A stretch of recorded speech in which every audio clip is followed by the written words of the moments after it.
Fox 5 kilo Charlie Hotel, ici Oscar Radio 4, India Sierra Sierra, je vous reçois 4 sur 5.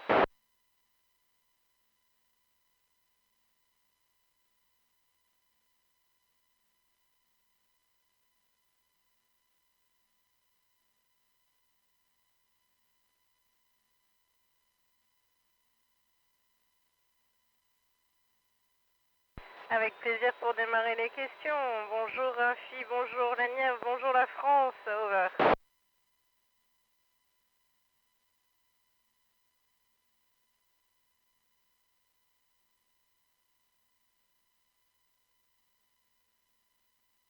Bonjour Adèle, eh bien écoute, physiquement c'était un petit peu comme recevoir un grand coup de pied dans le dos. Et puis émotionnellement c'était assez impressionnant parce que c'était comme ressentir une force qui nous arrache à tous les repères qu'on a toujours eu sur Terre. Et voilà, quitter tout ce qu'on connaît sur Terre pour partir dans un monde inconnu, over.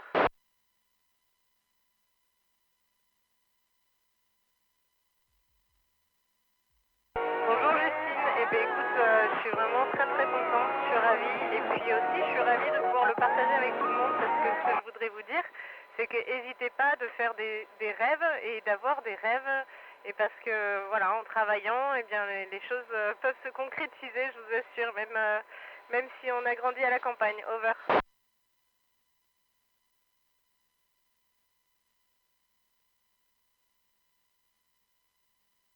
Bonjour Alix, pour moi l'adaptation à la pesanteur s'est très très bien passée. Je m'étais préparée pourtant avec mes médecins à ce que je sois un petit peu malade, etc. Mais pas du tout, ça a été très rigolo. Dès le premier jour, j'ai réussi à faire des saltos, over.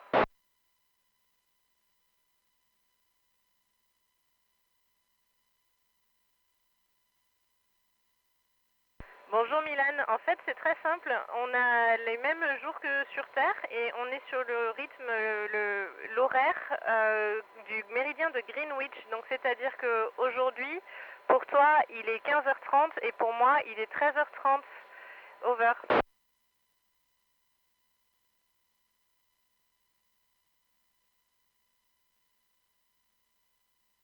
Bonjour Enaël, bien sûr j'ai emporté plein de petits objets personnels, enfin plein, non pas vraiment quand même, mais notamment ce qui me rattache beaucoup à la Terre, c'est des photos de la Terre, des champs de lavande, des lacs et des montagnes que j'aime bien, etc. Over.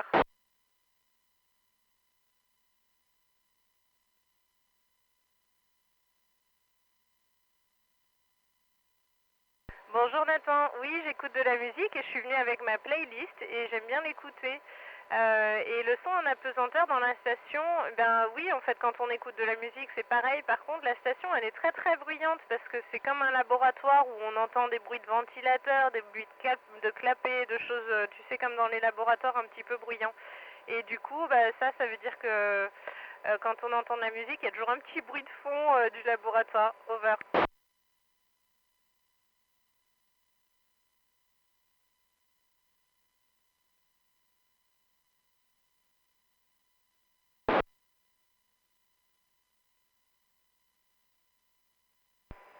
Alors, je n'ai pas entendu la question, mais peut-être que c'est Aaron qui a posé la question. Quel moment de votre entraînement ont été les plus difficiles? Eh bien, écoute, pour moi, c'est quand on n'arrêtait pas de voyager, de partir aux quatre coins du monde pour aller s'entraîner au Japon, en Russie, au Canada, aux États-Unis, etc. Et du coup, il y avait tout le temps des décalages horaires. Et waouh, changer d'horaire tout le temps, bah, c'est pas évident.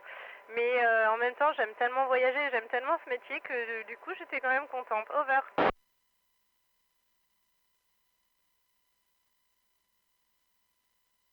Bonjour Adrien, l'atmosphère est recyclée en permanence par un système de recyclage de l'air et en fait quand on a besoin de compléter l'oxygène de la Station Spatiale Internationale, on a des réservoirs, des grands réservoirs qui font à peu près la taille de 10 ballons de foot et c'est des réservoirs qui contiennent de l'oxygène comprimé avec une très très forte pression. Et grâce à ces réservoirs, on peut compléter l'oxygène dans l'atmosphère de l'ISS. Over.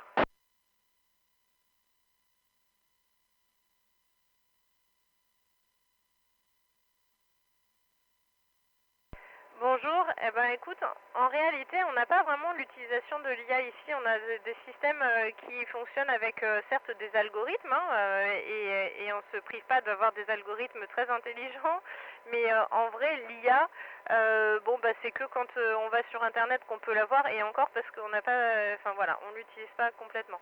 Donc moi, je pense qu'elle ne remplacera pas les astronautes parce que ce que je vois ici, c'est qu'il y a très souvent quand même besoin de faire des actions mécaniques, ouvrir des valves, déclaper, etc.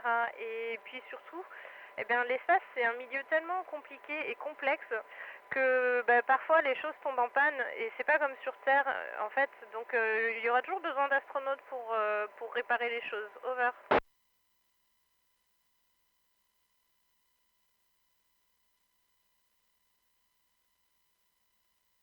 Bonjour Alice, eh bien, écoute, ça arrive, oui, mais tu sais, on a des procédures pour ça et puis on est très très bien entraîné à la fois aux situations d'urgence, comme tu as dû entendre dans les nouvelles, et d'ailleurs tout s'est très bien passé, on a appliqué les procédures, c'était très serein et puis voilà, on a réussi à régler l'urgence comme ça. Et puis on a aussi eu d'autres cas avec des problèmes mécaniques. On a eu notamment des pannes de toilettes. Bon bah ça, il faut se transformer et prendre la casquette de plombier dans l'espace. Et pareil, on a des procédures, on a des outils et on a des pièces pour réparer les choses. Voilà, et donc c'est ce qu'on fait. Over.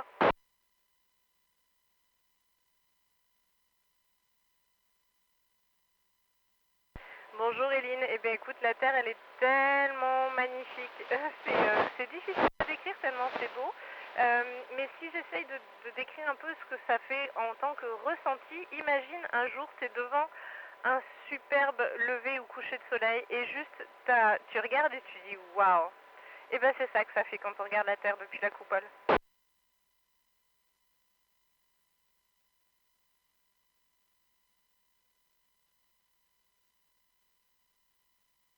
Bonjour Marissa, on fait environ 2 heures de sport par jour, à peu près 1 heure et quart de renforcement musculaire strict et puis le reste de cardio, donc pour faire marcher le système cardiovasculaire. En fait, on fait du sport parce que si on ne faisait pas de sport, tu sais, flotter dans l'espace, ça veut dire que tu te sers de aucun muscle et le corps est du coup très très chill pour parler dans le langage jeune. Et du coup, ça voudrait dire que si on ne faisait pas de sport, ben, on perdrait tous nos muscles et on aurait encore plus de perte de masse osseuse. C'est pour ça qu'on a besoin de faire du sport tous les jours pour être sûr que quand on rentre sur Terre, eh ben, on n'ait pas perdu tous nos muscles et qu'on ait les os à peu près en forme à peu près convenable. Over.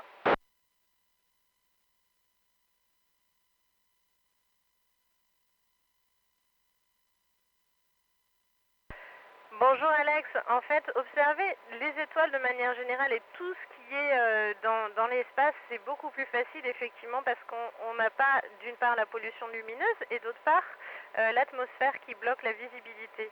Et donc c'est vraiment plus facile effectivement. Et d'ailleurs, mais enfin c'est plus facile parce qu'on les voit mieux, mais du coup ça devient plus difficile parce que on en voit beaucoup beaucoup des étoiles. Alors du coup les planètes elles sont un petit peu au milieu de toutes ces étoiles qui sont très brillantes et il y en a beaucoup plus, on les voit beaucoup plus que sur Terre. Over.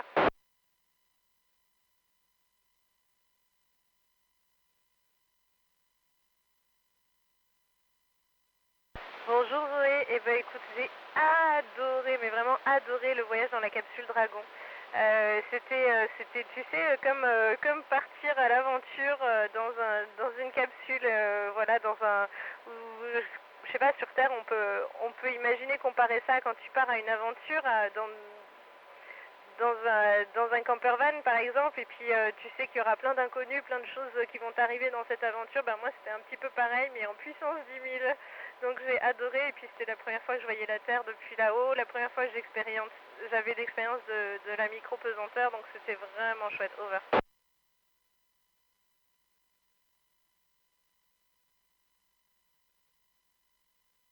Bonjour Jules, effectivement, nous avons eu, oui, oui, une préparation psychologique avant de partir dans l'espace.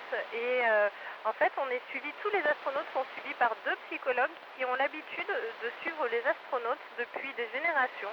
Et en fait, ils nous préparent, ils nous donnent des clés pour savoir comment ça va se passer, comment faire pour que justement tout se passe très bien. Et c'est vraiment chouette de recevoir leurs conseils. Over.